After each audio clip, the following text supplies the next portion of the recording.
Salut à tous et bienvenue sur votre chaîne 4EvoMeCune. Aujourd'hui, on continue la restauration du moteur et notamment aujourd'hui, grand jour pour le moteur. On va le refermer, on va reposer la culasse par-dessus. Si vous ne le saviez pas, dans la dernière vidéo, j'ai remonté les pistons, vous pouvez la voir en cliquant juste ici. Aujourd'hui, donc, on va poser la culasse. Je vais vous montrer donc quelles sont les différentes étapes à suivre, parce qu'il y a quand même quelques petites choses à savoir. Sans plus tarder, on va commencer. C'est pas la partie la plus difficile du remontage du moteur, mais il faut quand même faire ça correctement.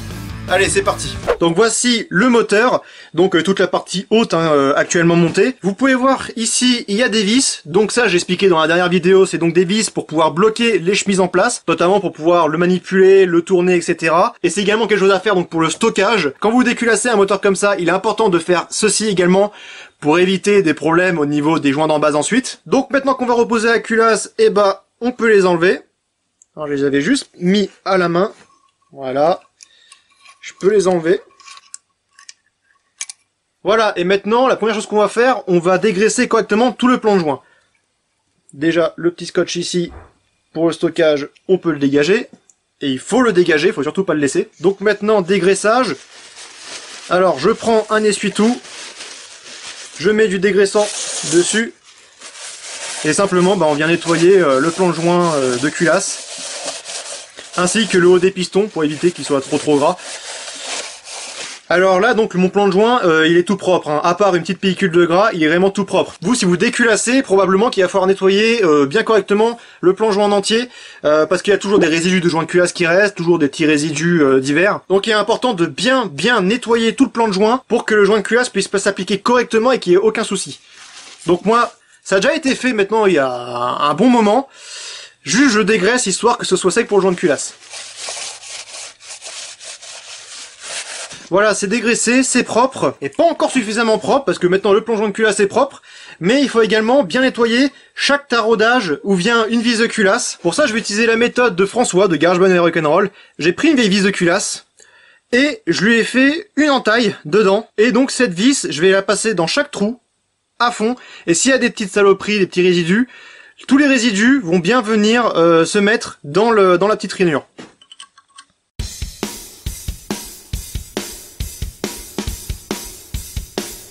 Ah, il y a quelques petites saloperies dans la rigole, j'ai bien fait de le faire.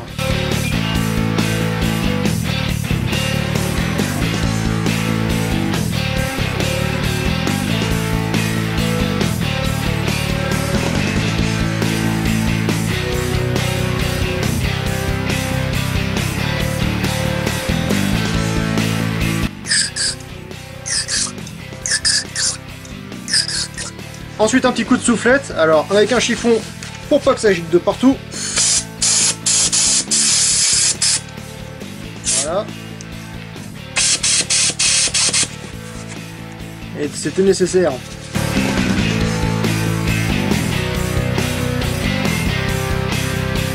Ouais, fallait peut-être nettoyer un petit peu. Allez, on est plus bien loin de remettre la culasse là. Mais avant... il y a un truc à ne surtout pas oublier, mais surtout pas, c'est de remettre les poussoirs de culbuteurs dans leur logement. Le logement des poussoirs, c'est donc les trous que vous voyez ici, là. Il faut surtout pas, mais surtout pas, oublier de les mettre, parce que si on oublie de les mettre et qu'on repose la culasse, c'est foutu, on peut plus les mettre. Un poussoir, c'est ça. Donc ça, le poussoir, c'est actionné par l'arbre à cam. Donc l'arbre à cam qui tourne, ça fait faire des va-et-vient comme ça au poussoir. Le poussoir qui pousse donc sur une tige, la tige qui vient ensuite actionner le culbuteur qui va actionner les soupapes. Faut surtout pas oublier de les mettre parce que dans la culasse, le trou de passage pour la tige, c'est que pour la tige. Le poussoir, il n'y a pas la place pour pouvoir mettre le poussoir. Donc si on oublie, c'est mort, faut redéculasser. Donc ces pièces bien nettoyées, bien relubrifiées.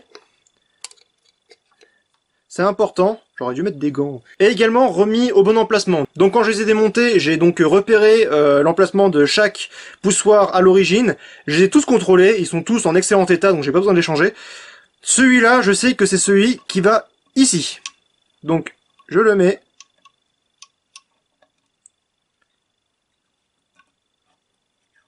Voilà. Et je vais mettre des gants. Deuxième poussoir.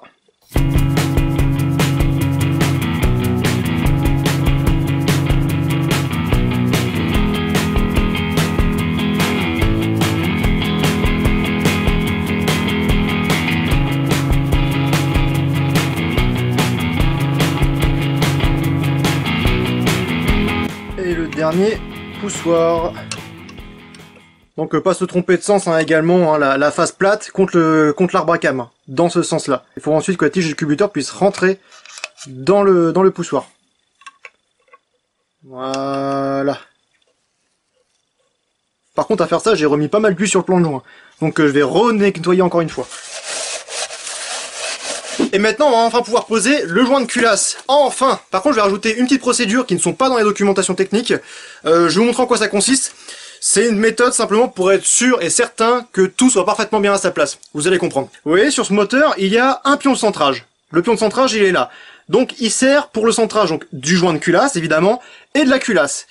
Sauf que moi, ça me pose un problème pour la pose. Parce que là, c'est un point central.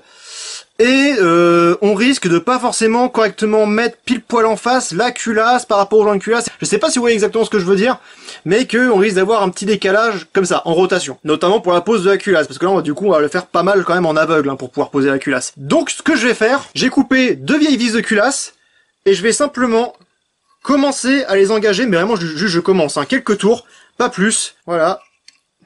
De part et d'autre du moteur, pas plus, il faut surtout pas les rentrer à fond parce que sinon on pourra plus les enlever une fois la culasse mise en place. Voilà, quelques tours, et là comme ça, je vais simplement passer le joint de culasse et la culasse sur ces vis et ça va pile poil les mettre au bon endroit. Voilà, le joint de culasse, alors il a un sens, faut pas se tromper. Voilà, le sens, on peut le voir ici, c'est marqué top, je sais pas si vous allez voir. Voilà, c'est... Voilà, ici, c'est marqué top. Top, ça veut dire la face supérieure du joint. De l'autre côté, on ne retrouve pas ces indications. Donc ça veut dire que le joint va dans ce sens-là. Ensuite, eh ben, on regarde la forme du joint. Hein. Vous voyez, ici, là, il y a des petites protubérances qui correspondent à celle-ci. Je vérifie bien donc que tout est bien dégraissé, tout est bien en place. Je vérifie bien qu'il n'y ait plus rien aussi dans les cylindres. Voilà, donc qu'il n'y ait plus rien dans les cylindres, hein, que tout soit bien propre. Là, c'est bien le cas. Là, c'est le moment de le faire parce qu'après, on n'y aura plus accès. Donc, c'est le moment de le faire. Là, je vois, tout est bon. Il n'y a pas de souci. Ok, mise en place du joint de culasse. Voilà, donc là, c'est bien important que tous les trous soient bien accessibles. Tous les trous de culasse. Tous les trous de refroidissement. C'est vraiment important. Et également le trou de lubrification qui est ici. Voilà, ce trou de lubrification là, faut surtout qu'il soit bien accessible. Ça, c'est ce qui permet de lubrifier la rampe de culbuteur au niveau de la culasse. Si ça c'est bouché, tout ce qui est au moteur, rampe de culbuteur, ça va mourir, mais en quelques kilomètres. Donc voilà, le joint de culasse est sur le bloc moteur. Ça va être un grand moment, on va remettre la culasse sur le moteur. Donc voilà la culasse. Alors, on la pose pas à l'envers, hein, évidemment, on fait toujours attention aux protubérances qui correspondent à ça sur la culasse. Donc, hop. Vers vous, ça va être donc les piles de bougie et vers moi, ça va être le collecteur. Qu'on vérifie bien que les plans joints soient bien propres, bien secs, ce qui est le cas ici, il n'y a pas de souci. Exempt de poussière, c'est bon. On peut poser la culasse. Alors là, du coup, je vais me servir donc des vis. Voilà, en douceur. Ah punaise, elle est posée. La culasse est posée.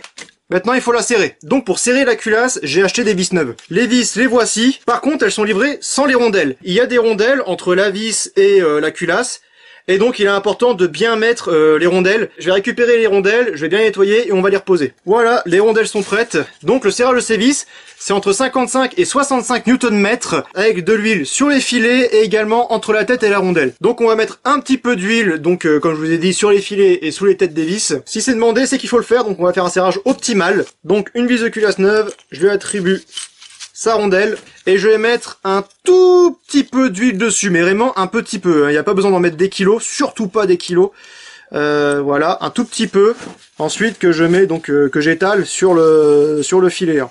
Faut que tout le filet soit recouvert d'huile, mais qu'il faut pas que ce soit noyé. Je vais mettre la rondelle dans le même sens que d'origine parce que là on voit la surface d'appui de la vis.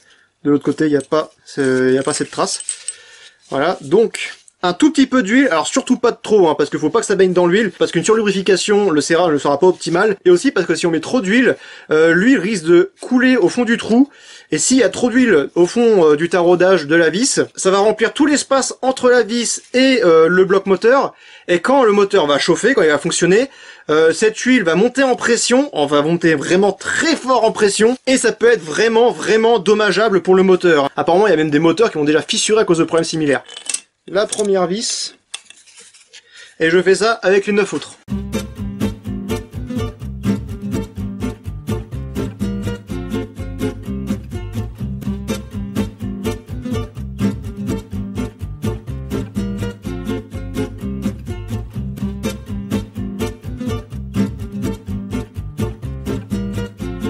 Voilà, toutes les vis de culasse sont en place.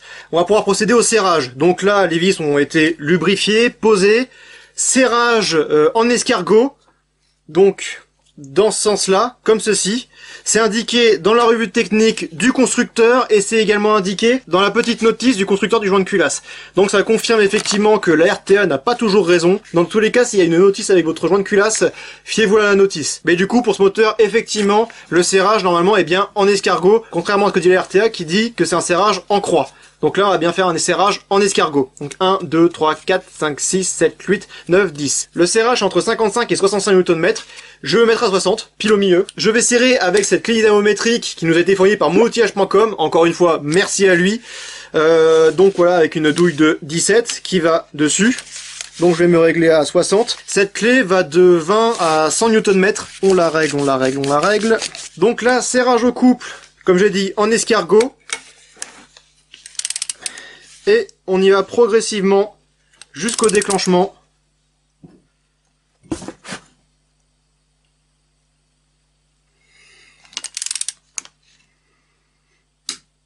Voilà. Et ensuite on passe à la suivante. Pas besoin de faire un deuxième clic. La clé a toujours raison. Pour peu qu'on l'utilise correctement, la clé a toujours raison.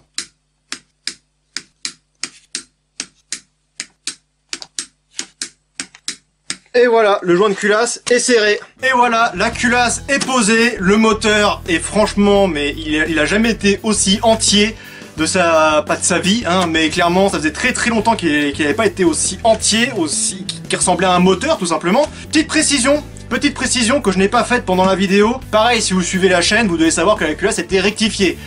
Je n'ai pas posé de joint de culasse en code de réparation. Pourquoi? Je me suis une fois de plus renseigné auprès de la documentation du constructeur et la doc constructeur spécifie bien quel moteur a besoin d'un joint de culasse plus épais en cas de rectification et lequel n'a pas besoin. Enfin, d'ailleurs, en fait, il précise ceux qui en ont besoin. Ceux qui n'ont pas besoin, ils en ont pas besoin. Et ce moteur, donc qui est le Cléon 688 D712, n'a pas besoin de joint de culasse en code de réparation. Et admettons, le joint de culasse en code de réparation qu'on trouve, c'est à partir de 0,25 mm de rectification, il me semble, et on a enlevé que 0,15 mm. Donc clairement, même là, on pouvait se demander si c'était vraiment nécessaire. Mais non, ce n'est pas nécessaire. Sur ces moteurs-là, notamment sur ce moteur-là, on peut raboter 1/2 mm, c'est absolument énorme, de matière. Et même comme ça, il n'est pas nécessaire de changer l'épaisseur du joint de culasse. Donc si vous restaurez un moteur Cléon comme celui-ci, je vous invite à essayer de vous procurer la documentation du constructeur, parce qu'elle est vraiment bourrée d'infos qu'il n'y a pas dans la RTA. Donc là, notamment ça. Donc je me suis pas embêté, j'ai acheté un joint de culasse d'épaisseur d'origine et ça marchera très bien comme ça. Peut-être du coup qu'on va augmenter légèrement les compressions. D'ailleurs les compressions, pour ceux qui ont vu l'épisode sur le test de compression quand le moteur était encore en fonctionnement, on en reparlera peut-être. Enfin voilà, je pense que pour ceux qui veulent refaire un moteur Cléon comme moi, je pense que c'est une information assez importante. Donc vous saurez que ce moteur, donc le 688 D712, n'a pas besoin d'un joint de culasse plus épais après une rectification jusqu'à 0,5 mm. C'est quand même assez énorme. Également, très important, le serrage de la culasse.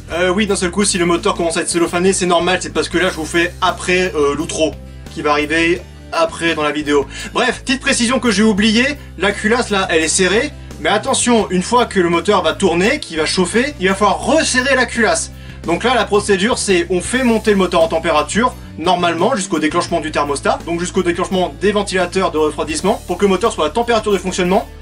Après, on coupe le moteur, on attend minimum 2 heures que le moteur refroidisse, et ensuite, on resserre la culasse. Mais on remet pas simplement un coup de clé dynamométrique, il faut sur chaque vis desserrer la vis d'au moins un demi-tour, et ensuite la resserrer au même couple. Et ça, chaque vis l'une après l'autre. Donc on desserre la première vis, on la resserre, ensuite la deuxième vis, on la desserre et on la resserre, troisième vis, on la desserre, on la resserre, etc. Toujours en escargot. Voilà, c'est une précision importante. Par contre, admettons vous faites ça en bord de route, au hasard lors du Carriel Trophy. Une fois que vous avez posé votre joint de culasse, vous n'êtes pas obligé de faire ces opérations. Vous pouvez faire votre trajet et ensuite resserrer au bivouac votre culasse plus tard. Mais voilà, en garage, entre guillemets, c'est comme ça qu'on fait. Comme ça, on n'est pas obligé d'y revenir plus tard. Donc voilà, c'est fait. Le moteur ressemble à un moteur. Il a ses pistons. Il a sa culasse, son joint de culasse. Vraiment, normalement, on ne devrait pas avoir de soucis sur aucun des points. Je vous invite à vous abonner si vous n'êtes pas déjà. Également, je vous donne rendez-vous très bientôt pour la suite de la restauration, notamment de ce moteur. Je vous donne rendez-vous pour la suite des vidéos et je vous dis à la prochaine.